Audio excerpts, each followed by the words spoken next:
Hi everyone, I hope you're well. This is Selena. Welcome back to one of my videos. If you're new to my channel, my name's Selena and I release a crochet tutorial weekly. So today I'm bringing to you a gorgeous knit-like headband. So this is crochet, of course, but I have used this knit-like stitch, which makes this crochet headband, really cute.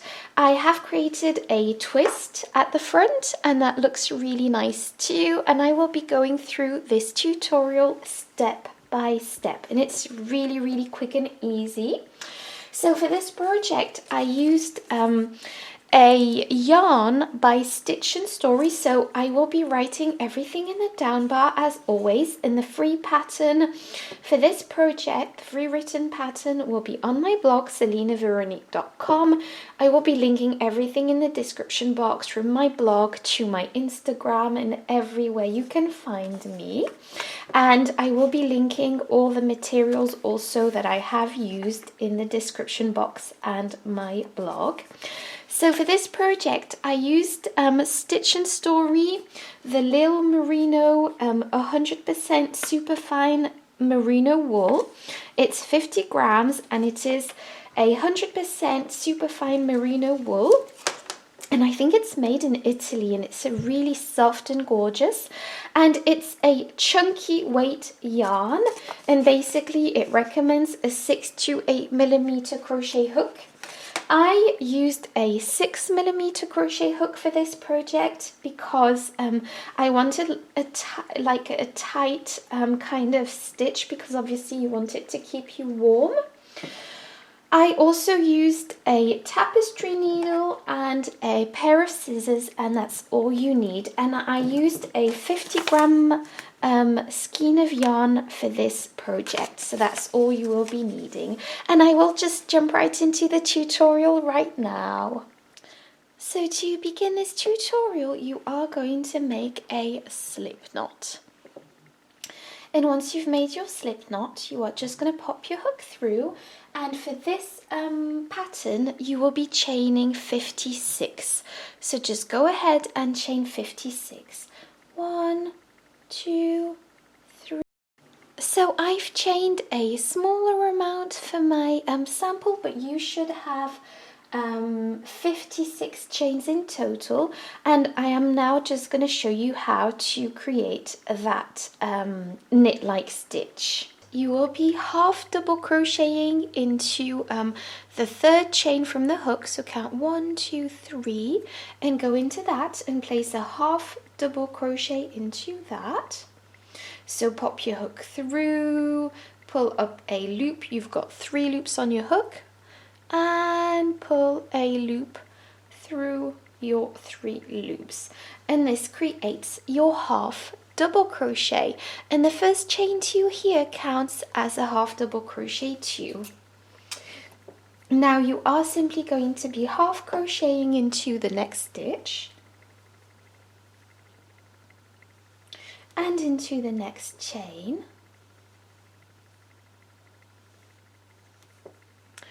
and into the next chain, and you are simply going to half double crochet until the end of the row, and then I'll show you how to do the next row.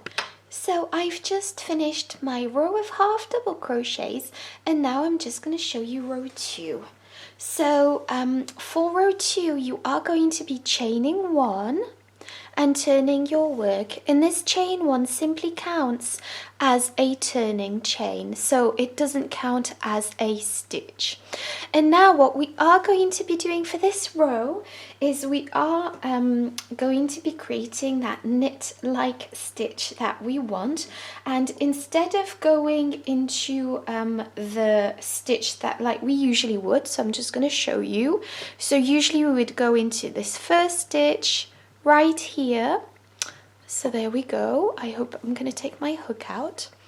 We would go into this stitch and then this stitch And basically what we're going to do for this pattern is go into the front stitch right here.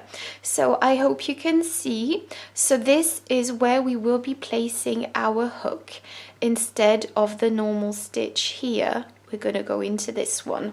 So I'm just going to show you. So I'm just going to pop my hook back in. Okay, so I've chained one, turned my work.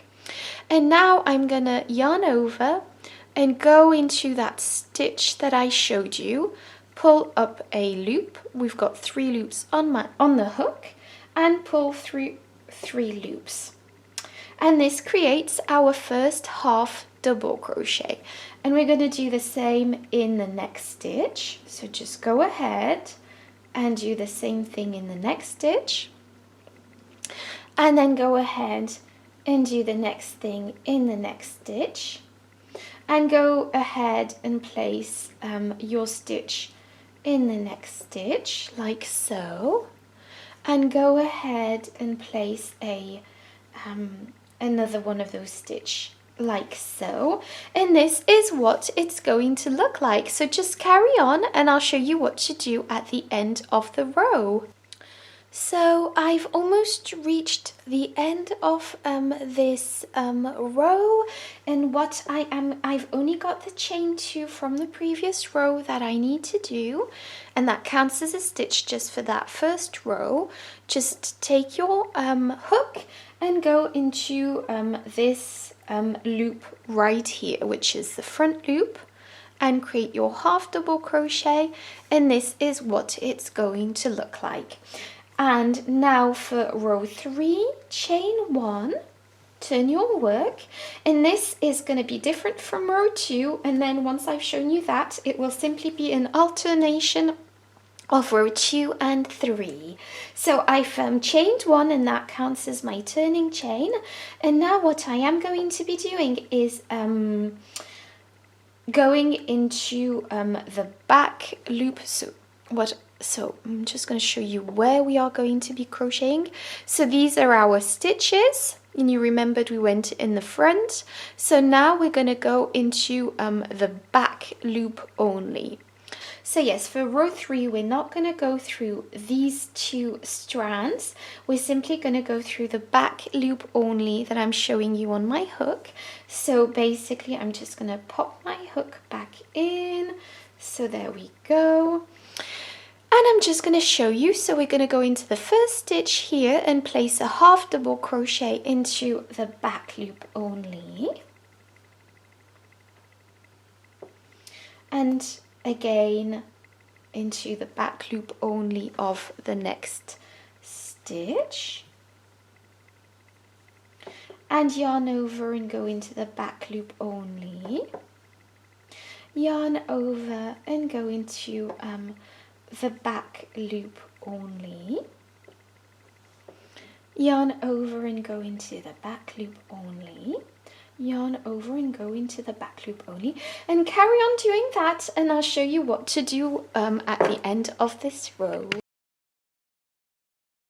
So I've practically finished my row, and what I'm going to be doing, I've got 1 stitch left. I'm just going to go into this and place my last half double crochet, and this is what it looks like. And basically now for the next row, we're going to chain 1, turn our work, and basically this is just a repeat of row 2. So remember, we don't go through these strands right here like we normally would. We are simply going to wrap our yarn around the hook and go into the front. It's not even the front loop, it's like this stitch right here at the front. Just go through it again, and so on. And if you need extra help on this, just rewind the video and watch this row that I did for row 2, except this time the last stitch will be this one, of course, because our turning chain does not count as a stitch. So these are all full stitches, if that makes sense. So just carry on doing this and alternating row 2 and row 3.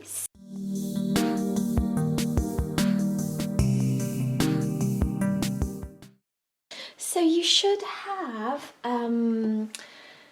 8 rows in total for this project, and now I've just finished this headband. So now I'm just going to show you how to sew it together. So you should have 8 rows in total. So this is the right side, and the right side is where we can see the knit stitch, and the wrong side is the other side where it's just not a stitch, if that makes sense. So pop your project with the right side facing, and you are simply going to be folding it like so. So just fold it like so in the length, like this. And now what we are going to be doing is folding it like that. So just make sure all your sides are symmetric, like this. So this is how we will be now folding our project. I'm trying to show you as best I can on camera, but it's not always easy. So now that we've folded it like that, to create the twist, we are simply going to twist one side like so. So you've just twisted one side, and now we are just going to be assembling this project to create the twist. So just take this side and pop it into the other side to create like a sandwich effect, if that makes sense. So just make sure that all the sides are good. So this is what you should have, and basically I've just popped my needle into my loose end, and I'm just going to start stitching this project like so, as neatly as I can. So I hope you can see on camera, just making sure. So I'm going to go a few times through each part of this project, just because I want this seam to be really nice and secure. And basically you're just going to go in and out of this project. Okay, so I've seamed my project in, and now I'm just going to tie a knot. So just go ahead and create like a knot as best you can and pull. And now you are just simply going to be tidying up your loose ends. So I'm just going to go ahead and tidy up my loose end off camera, but this is what it should look like. Okay, so I've tidied up my loose ends, and now let's have a look at the result. And it's an absolutely gorgeous result, a beautiful headband with a twist, and this will keep you lovely and warm throughout this winter. And yeah, I hope you enjoyed this tutorial. Don't forget to give me a thumbs up if you did, and don't forget to subscribe for a new crochet video every Thursday. Okay, bye bye.